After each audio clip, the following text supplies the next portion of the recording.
Welcome back, and I hope you brought some friends back. As you can see, I have two other special guests that will be joining me as we spotlight some of the services that are being provided through the PCCEO, or commonly called Community Action.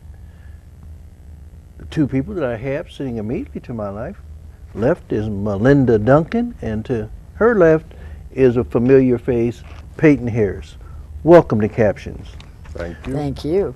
I know that the two of you are heavily involved in some operations as it relates to programs provided as far as the PCCEO, and as I recall, the two of you are involved with our seniors in the community. Melinda, what is it that you do? What program are you associated with? I'm associated with the Foster Grandparent Program. Okay. It's been in Peoria with this agency for 34 years. And we have low-income seniors that volunteer in about 21 sites with literacy for children. All right, fantastic. And Peyton, I've known you for years, and I don't know how long. How many years have you been involved with the Community Action Agency now? I think about 17 now, Wow. Andre. Okay. All of those have not been with the seniors, but probably the last 10 have been. And what is it that you do with the seniors? What program are you involved with? Our program provides meals for seniors at 8 different meal sites in Peoria. Well, that's fantastic. That is fantastic. I know throughout the years I've interviewed you as well as other staff members, and as I tell people, we go from the womb and early Head Start all the way up to the seniors and the grandparents, and a wide spectrum of ages as well as a variety of services. And that's the whole purpose of our show tonight, is to familiarize the community with the valuable services that you provide to people, as well as if you're in need of people to participate in terms of volunteers, so that they too can hear what is being done, and if it fits their interest or their ability, that they can join in meeting the needs of our seniors. Well, Melinda, why don't we start with you? Okay. What is a foster grandparent, and what is it that they do as far as your program is concerned? The foster grandparents have to be low-income seniors. And what is a senior? Ages 55 up. 55 up, okay. So right now, the youngest one we have is 57. The oldest one we have is 91. Okay, so you have from junior seniors to senior seniors, Senior right? seniors, Okay. yes. And they have a lot of history to share with generations. Right. And we like that because a lot of that history is going to go away. Absolutely. So one of the things they do is they do talk about their lives with the kids. But what they do basically on one-on-one is at-risk children that need that extra attention.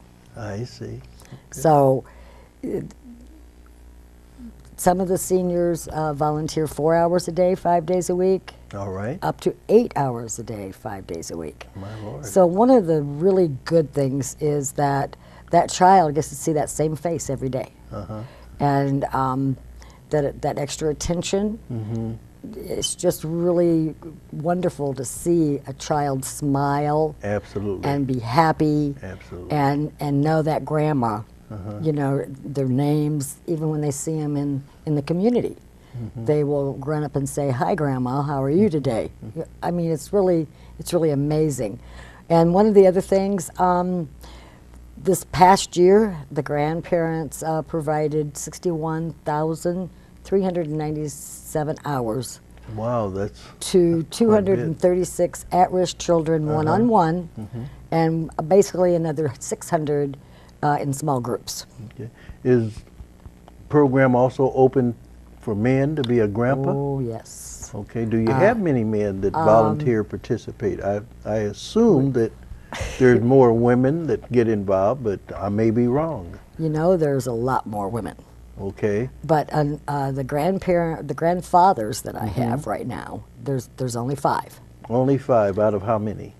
59. 59. So that's an So area that's one of the- that we could certainly use some help from our viewing audience if Exactly. they qualify in terms of age and love Right. kids and that type of a thing. Exactly.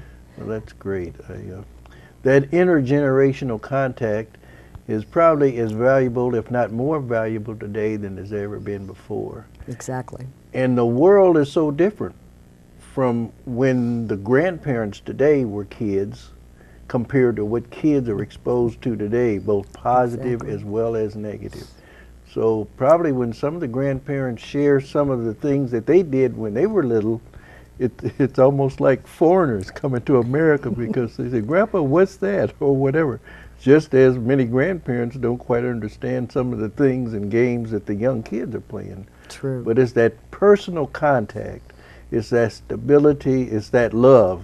I mean, those three things, the personal contact, the stability, and love, is so good and valuable in terms of the psychological development of our young kids. And I certainly applaud you for being a part of the program, as well as all the seniors that are participating in the program. Thank you. Where do the kids come from? What sites or how does it work? The sites are Head Start and Early Head Start, Okay. Valeska Hinton. Uh-huh. There's 21, so I don't probably want Okay. to list them all. There are child care development centers. We have Thomas Jefferson, Hines, and Robert Jameson schools. Okay. Actually, Methodist has a kindergarten. All right. And Southside Mission also has a kindergarten along with the child care portion of their programs. So with that said, actually, it starts in our south side, but it's also going out to the north, Okay. which is good, because at-risk children can be anywhere. Any house in our community can have an You're right. at-risk child. You're right. That really doesn't have sometimes anything to do monetarily Okay. if the child is at risk or not. Absolutely. So, and that is kind of a sad thing, but we feel that we're trying to reach out to every single child we possibly can. Once you said a while ago the things that the grandmas might tell the children, and one of the biggest, I think, is calling a refrigerator the icebox. Yes. Right. You know, and they'll look at you and say, "Excuse me, what's an icebox?" So, and then they get to explain. It's just there's just so many good things. We have one grandma that has won our reading trophy 6 years in a row, and she reads over 900 books a year. So that reading part really comes into our program. Yeah, literacy, and I know we encourage that among the families to read to their children. It encourages them to want to read, and they listen and they learn, and it has a real impact. And I would think in today's society, in the year 2010, there are probably more real grandmas and grandpas who are involved in their grandkids' lives because of a wide variety of reasons.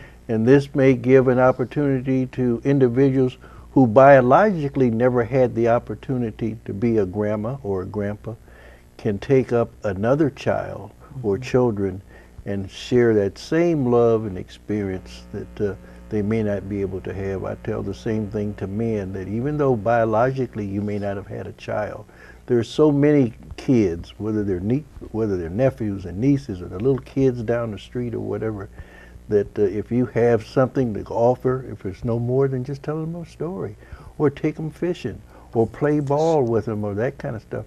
But again, in terms of society today, you're almost afraid to let your kids do something with the older man down the street or next door. That's true. So we know that this is a safe environment for the kids to be involved with the senior, and I'm certain it's just as good for the seniors as it is for the kids. I know the kids would be looking forward to seeing grandma or grandpa, and I know that the grandmas and the grandpas can't wait until the next day to see the kids again. Am I right? That's very true. And that's one of the things, the positive things then for the grandparents. Most of them will say, "I am so thankful to have something constructive to do." Absolutely. Because I was not doing well sitting at home watching television and four walls in my apartment.